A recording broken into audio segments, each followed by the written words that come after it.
सुना है लोग इसे भी साइंस समझते हैं। साइंसी मुगालतों की सीरीज के साथ और उनकी साइंसी वजाहत के साथ आज एक बार फिर आपकी खिदमत में हाजिर हूँ। आज हम जिस मुगालते पर बात करेंगे वो एक मकबूल मुगालता है, और वो ये कि थर्मोडायनेमिक्स का दूसरा कानून इर्तिका के नज़रिए को गलत साबित करता है। क्रिएशनिस्ट हजरात की जानिब से नजरिया इर्तिका पर किए जाने वाले एतराज़ात में से सबसे ज़्यादा दोहराया जाने वाला एतराज़ ये है कि इर्तिका थर्मोडायनेमिक्स के दूसरे कानून की खिलाफ वर्जी करता है। उनके मुताबिक यह कानून कहता है कि किसी भी निज़ाम में बेतरतीबी और बेहंगमपन यानी एंट्रोपी हमेशा बढ़ती है। इसलिए ज़िंदगी की बढ़ती हुई पेचीदगी और मुनज़्ज़म साख्त फितरत के असूलों के खिलाफ है। बज़ाहिर ये एतराज़ सादा और साइंसी तौर पर दुरुस्त लगता है, लेकिन हकीकत में ये साइंसी कवानीन की समझ ना होने और उनके दायरा कार को नज़रअंदाज करने का नतीजा है। थर्मोडायनेमिक्स का दूसरा कानून क्या कहता है?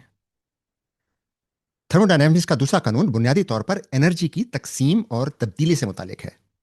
इसके मुताबिक किसी भी बंद निज़ाम यानी क्लोज सिस्टम में हरारत हमेशा ज़्यादा दर्जा हरारत वाली जगह से कम दर्जा हरारत वाली जगह की तरफ बढ़ती जाती है, और वक्त के साथ साथ इस बंद निज़ाम में बेतरतीबी यानी एंट्रोपी बढ़ती रहती है। यहाँ बंद निज़ाम यानी क्लोज सिस्टम से मुराद वो सिस्टम होता है जिसमें ना तो कोई एनर्जी बाहर से दाखिल हो रही हो और ना ही कोई एनर्जी खारिज हो रही हो। मिसाल के तौर पर अगर एक बंद डिब्बे में डिब्बे के एक साइड पर गैस के मॉलिक्यूल छोड़े जाएं, तो हम जानते हैं कि वक्त के साथ साथ वो मॉलिक्यूल पूरे डिब्बे में यकसा तौर पर फैल जाएंगे। ये डिब्बे में बेहंगमपन यानी एंट्रोपी में इजाफे की एक मिसाल है। अगर डिब्बे की एक साइड पर तमाम मॉलिक्यूल हों और डिब्बे के दूसरी साइड पर कोई भी मॉलिक्यूल ना हो, तो डिब्बे में बेहंगमपन यानी बेतरतीबी कम होगी। इसके बरक्स अगर डिब्बे में गैस के मॉलिक्यूल हर जगह एक सी कसाफत के साथ हों, तो डिब्बे में बेहंगमपन ज़्यादा होगा। अगर हम डिब्बे में गैस के मॉलिक्यूल्स को दोबारा एक सिमत में करना चाहें, यानी इस डिब्बे में बेहंगमपन को कम करना चाहें, तो उसके लिए हमें किसी पिस्टन या किसी और औजार से इन मॉलिक्यूल्स को एक सिमत में धकेलना होगा, जिसके लिए हमें एनर्जी इस्तेमाल करना पड़ेगी। गोया किसी सिस्टम में बेहंगमपन को कम करने यानी सिस्टम को मुनज़्ज़म करने के लिए बैरूनी एनर्जी दरकार होती है। इसी तरह अगर हम किसी कमरे को उसके हाल पर छोड़ दें, तो आहिस्ता आहिस्ता उसमें फर्नीचर पर गर्द जमने लगती है, जो बेहंगम तौर पर गिरती है। इससे कमरे के बेहंगमपन में इजाफा हो रहा होता है। फर्नीचर खुद ब खुद साफ नहीं होता, उसे साफ करने के लिए हमें अपने जिस्म की एनर्जी खर्च करना पड़ती है, जिससे फर्नीचर से गर्द मिट जाती है और फर्नीचर की एंट्रोपी कम हो जाती है। अब सवाल यह है कि अगर तमाम सिस्टम फितरी तौर पर ज्यादा एंट्रोपी की तरफ बढ़ते हैं, तो इस असूल को हम जमीन पर अप्लाई क्यों नहीं कर सकते? जमीन पर भी हर जगह एंट्रोपी को बढ़ना चाहिए और बेहंगमपन में इजाफा होना चाहिए, और यही क्रिएशनिस्ट हजरात का एतराज है। लेकिन यह असूल जमीन पर अप्लाई इसलिए नहीं होता क्योंकि जमीन एक बंद सिस्टम नहीं है। यह मुसलसल सूरज से एनर्जी हासिल कर रहा है, लिहाजा इस कानून का इतलाक जमीन पर उस तरह से नहीं होता जैसे किसी बंद निज़ाम पर होता है। यही बुनियादी नुक्ता क्रिएशनिस्ट हजरात की गलत फहमी को वाजे करता है। जमीन एक खुला सिस्टम है। जमीन पर जिंदगी की नशो नमा, नबातात की अफसाइश और बायोलॉजिकल सिस्टम्स में पेचीदगी में इजाफा बगैर किसी एनर्जी के नहीं होता, बल्कि सूरज की एनर्जी के बायस मुमकिन होता है। सूरज से हर सेकंड जमीन पर कसीर मिकदार में एनर्जी फोटॉन्स की सूरत में पड़ती रहती है, जो तमाम हयातियाती और माहौलियाती प्रोसेसेस के लिए एनर्जी फराहम करती है। सूरज की इस एनर्जी से पौधों में फोटोसिंथेसिस का अमल होता है, जिसमें सूरज की शुआओं की एनर्जी से पानी और कार्बन डाइऑक्साइड के मॉलिक्यूल्स के बॉन्ड्स को तोड़कर इनसे शुगर्स बनाई जाती है। घास और पत्ते खाने वाले जानवर इन पौधों को खाते हैं, तो यही एनर्जी इन जानवरों के जिस्म की नशो नुमा के लिए इस्तेमाल होती है। इन जानवरों को दरिंदे खाते हैं, जिससे इन दरिंदों के जिस्म में एनर्जी शामिल होती है। गोया तमाम जानवरों की एनर्जी का हतमी सोर्स सूरज है। थर्मोडायनेमिक्स से दूसरे कानून की रूह से अगर किसी निज़ाम में बैरूनी एनर्जी दाखिल हो रही हो, जैसा कि ज़मीन में सूरज की एनर्जी दाखिल हो रही है, तो वहाँ मकामी तौर पर चीज़ों का मुनज़्ज़म हो जाना ऐन मुमकिन है, अगरचे इस प्रोसेस में भी कायनात की मजबूरी एंट्रोपी बढ़ रही होती है। ज़मीन पर बायोलॉजिकल एंटिटीज़ में यानी अनवा में इर्तिका इसी असूल पर कायम है।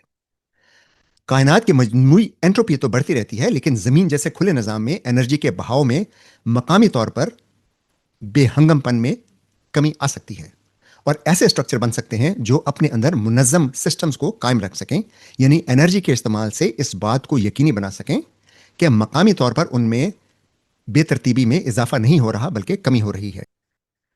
बायोलॉजिकल एंटिटीज में इस काबिलियत को होम्योस्टैसिस कहा जाता है, और यह जिंदगी की बुनियादी खासियत है। यह बात भी ध्यान में रखिए कि थर्मोडायनामिक्स का दूसरा कानून दरअसल एक शुमारियाती यानी स्टेटिस्टिकल कानून है, जो यह कहता है कि किसी भी सिस्टम में बेहंगमपन के बढ़ने का इम्कान बहुत ज्यादा होता है और बेहंगमपन के कम होने का इम्कान बहुत कम होता है। इसका लाजमी मतलब यह है कि मकामी तौर पर बेहंगमपन के कम होने का इम्कान भी मौजूद होता है, अगरचे इम्कान बहुत कम होता है। फितरत का यह एक असूल है कि जिस मज़हर का इम्कान सिफर नहीं है, वो मज़हर कहीं ना कहीं कभी ना कभी ज़रूर रूनुमा होता है। बहुत लंबे अरसे में यानी करोड़ों अरबों सालों में ऐसे मज़ाहिर भी हो सकते हैं जिनका इम्कान बहुत कम होता है। जिंदगी का आगाज भी इसी तरह का एक वाकया है जिसका इम्कान हाँ अरबों खरबों में एक हो, लेकिन सिफर नहीं है। अब हम आते हैं फितरी चुनाव और मुनज़्ज़म होने के इर्तिका की तरफ। इर्तिका के प्रोसेस में अनवा में तब्दीलियां किसी मोजज़ाती या माफौकुल फितरत तरीके से पैदा नहीं होती। इर्तिका का बुनियादी मुहर्रक डीएनए में म्यूटेशंस हैं जो कम बेश रैंडम होती हैं। इन रैंडम म्यूटेशंस की वजह से किसी भी नौ के अफराद में जिस्मानी तब्दीलियां होती हैं। इन तब्दीलियों से इन अफराद के फिटनेस में कमी बेशी होती है। जिन अफराद की माहौल से मुताबिकत कम हो जाती है, वो अमूमन अगली नस्ल पैदा करने से पहले ही इस जहां से रुखसत हो जाते हैं, और सिर्फ वही अफराद अगली नस्ल पैदा कर पाते हैं जिनकी माहौल से मुताबिकत बेहतर होती है। यहां अफराद से मुराद सिर्फ इंसान नहीं, किसी भी नौ के अफराद मुराद हैं। यह फितरी चुनाव यानी नेचुरल सिलेक्शन का प्रोसेस है। फितरी चुनाव के प्रोसेस के नतीजे में लाखों साल में अनवा की जिस्मानी खसूसियात तब्दील होती रहती हैं और उनकी माहौल से मुताबिकत बढ़ती रहती है। ये तमाम अम्ल एनर्जी के इस्तेमाल से होते हैं, यानी हर नौ का हर फर्द ग़िज़ा से एनर्जी हासिल करता है। इस एनर्जी की बदौलत उनके जिस्म में होम्योस्टैसिस कायम रहता है, लेकिन इस दौरान उनके जिस्म से बहुत सी हरारत माहौल में खारिज भी होती है, जिससे माहौल की एंट्रोपी में इजाफा हो रहा होता है। माहौल की एंट्रोपी में यह इजाफा उन अफराद के जिस्म में एंट्रोपी की कमी से कई गुना ज्यादा होता है। गोया मजमूई तौर पर माहौल की एंट्रोपी उस वक्त भी बढ़ रही होती है जब जिंदा अजसाम में एंट्रोपी कम हो रही होती है। इसलिए जिंदगी या इर्तिका का थर्मोडायनेमिक्स के किसी कानून से कोई तसादुम नहीं है। थर्मोडायनेमिक्स का दूसरा कानून इर्तिका को नामुमकिन बिल्कुल नहीं करार देता। इसकी एक सादा सी मिसाल लेते हैं। अगर एक दरख्त सूरज की रोशनी से बढ़ता है तो बाजार लगता है कि वो ज्यादा मुनज़्ज़म हो रहा है, यानी इसमें एंट्रोपी कम हो रही है। लेकिन हकीकत में दरख्त के फोटोसिंथेसिस के अमल में बहुत सी हरारत खारिज होती है जो माहौल में ज्यादा बेतरतीबी पैदा कर रही होती है। यानी दरख्त के अंदर तो एंट्रोपी में कमी हो रही होती है, लेकिन दरख्त के जिस्म में नए स्ट्रक्चर्स बनने के प्रोसेस में हरारत भी खारिज होती है, जिससे बैरूनी माहौल की एंट्रोपी में मजमूई तौर पर इजाफा हो रहा होता है। इसकी एक और मिसाल देखते हैं जिसका ताल्लुक बायोलॉजी से नहीं है। समुद्र में तूफान बनता है तो वो एक मुनज़्ज़म दायरे की सूरत में नजर आता है। बज़ाहिर यह नामुमकिन नजर आता है कि समुद्र से उठने वाले बुखारात जो बेहंगम तौर पर ऊपर की तरफ उठते हैं, खुद ब खुद एक मुनज़्ज़म दायरे में घूमने लगेंगे। लेकिन ऊपर की तरफ उठते हुए बुखारात जब ठंडे होते हैं तो हरारत खारिज करते हैं, जिससे इर्द गिर्द की हवा में बेहंगमपन में इजाफा होता है, यानी माहौल की एंट्रोपी बढ़ रही होती है। तूफान के एक दायरे की सूरत में इख्तियार करने से मकामी तौर पर तो बादलों के बेहंगमपन में कमी आती है, लेकिन बादलों के इर्द गिर्द हरारत के अखराज से एंट्रोपी में इजाफा हो रहा होता है, और यह इजाफा बादलों के घूमने की वजह से बादलों की मकामी एंट्रोपी के कम होने से कई गुना ज्यादा होता है। जब बारिश होती है या ओले पड़ते हैं तो भी बादलों में मौजूद नमी कतरों की सूरत में इकट्ठा हो रही होती है। कतरों में मौजूद पानी के मॉलिक्यूल हवा में मौजूद नमी की निस्बत ज्यादा मुनज़्ज़म होते हैं, यानी हवा में मौजूद नमी कतरों की सूरत इख्तियार करती है तो कतरों में एंट्रोपी कम हो रही होती है, जो बज़ाहिर थर्मोडायनेमिक्स के असूलों की खिलाफ वर्जी मालूम होती है।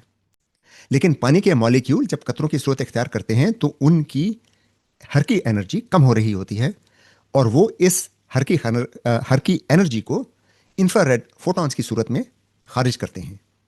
ان فوٹون سے ماحول کی انٹروپی بڑھ رہی ہوتی ہے. گویا قطروں کے تشکیل پانے سے ماحول کی مجموعی انٹروپی بڑھتی ہے، کم نہیں ہوتی، اگرچہ قطروں کی انٹروپی کم ہو رہی ہوتی ہے. یہی بات تمام جانداروں اور ارتقائی عمل پر بھی اپلائی ہوتی ہے. ہر جاندار کا آغاز ایک خلیے سے ہوتا ہے. اس خلیے سے تقسیم در تقسیم کے پروسیس سے ایک مکمل جانور تشکیل پاتا ہے. اس دوران مختلف مالیکیول سے خلیہ غذا حاصل کرتا ہے، بڑھتا ہے اور پھر تقسیم ہوتا چلا جاتا ہے. یہ تقسیم شدہ خلیے اسی پروسیس سے مزید خوراک حاصل کرتے ہیں، بڑھتے ہیں اور پھر تقسیم ہو جاتے ہیں. گویا خوراک کے بے ہنگم ٹکڑے ان خلیوں میں منظم ہو رہے ہوتے ہیں. بظاہر یہ سب تھرموڈائنامکس کے قوانین کی خلاف ورزی محسوس ہوتی ہے، لیکن ایسا نہیں ہے. اس تمام پروسیس میں خلیہ باہر سے انرجی لے رہا ہوتا ہے اور فضلہ خارج کر رہا ہوتا ہے. اسے میٹابولزم کہتے ہیں. اس میٹابولزم میں انرجی کے استعمال سے خلیوں میں وہ نظم اور ضبط پیدا ہوتا ہے جو اس جانور کی تشکیل کے لیے ضروری ہے. یعنی جانور کے جسم میں انٹروپی میں کمی ہو رہی ہوتی ہے، لیکن ساتھ ہی ساتھ خلیے کا درجہ حرارت بڑھ رہا ہوتا ہے، جس کی ایک مثال ہم دیکھ سکتے ہیں کہ ورزش کرنے سے جسم گرم ہو جاتا ہے. اس کی وجہ یہی میٹابولزم ہے. اس پروسیس میں فضلے اور حرارت کے اخراج سے ماحول کی انٹروپی میں اضافہ ہو رہا ہوتا ہے. اگر ہم ارتقاء کی بات کریں تو جب یہ واضح ہے کہ کریشنسٹ حضرات کا سیکنڈ لا آف تھرموڈائنامکس کے بارے میں بنیادی دعویٰ ہی غلط ہے، تو پھر اضافی اضافت کی ضرورت باقی نہیں رہ جاتی کہ سیکنڈ لا آف تھرموڈائنامکس کی روح سے ارتقاء نہ صرف ممکن ہے بلکہ اس کا امکان بہت زیادہ ہے. جانوروں کی نسل ڈی این اے میں موجود انفارمیشن کی بنیاد پر آگے بڑھتی ہے. ڈی این اے میں میوٹیشن ایک فطری امر ہے جو نہ صرف مشاہدات سے ثابت ہے بلکہ کوانٹم فزکس کی روح سے بھی میوٹیشنز کا ہونا سائنسی اصولوں کے عین مطابق ہے. ان میوٹیشن سے جانوروں میں تنوع پیدا ہوتا ہے، جس سے کچھ افراد کی فٹنس کم ہو جاتی ہے اور کچھ کی بڑھ جاتی ہے. کم فٹنس کے حامل افراد اپنی اگلی نسل پیدا نہیں کر پاتے، اس لیے وہ اگلی نسل تک اپنے جینز منتقل نہیں کر پاتے. گویا صرف وہی جینز اگلی نسل میں منتقل ہوتے ہیں جن سے اس نوع کی فٹنس میں بہتری آتی ہے، اور یہی ارتقاء ہے. چنانچہ کریشنسٹ حضرات کا یہ دعویٰ کہ ارتقاء ممکن نہیں ہے کیونکہ سیکنڈ لا آف تھرموڈائنامکس کی روح سے کوئی سسٹم منظم نہیں ہو سکتا، صرف منظم سسٹم میں بگاڑ پیدا ہو سکتا ہے، یہ بیان واضح طور پر غلط ہے. بیان فزکس کے قوانین کے بارے میں صریحاً غلط بیانی ہے. اگلے ویڈیو میں کسی اور سائنسی مغالطے اور اس کی سائنسی وضاحت کے ساتھ آپ کی خدمت میں پھر حاضر ہوں گا. تب تک کے لیے اجازت دیجیے.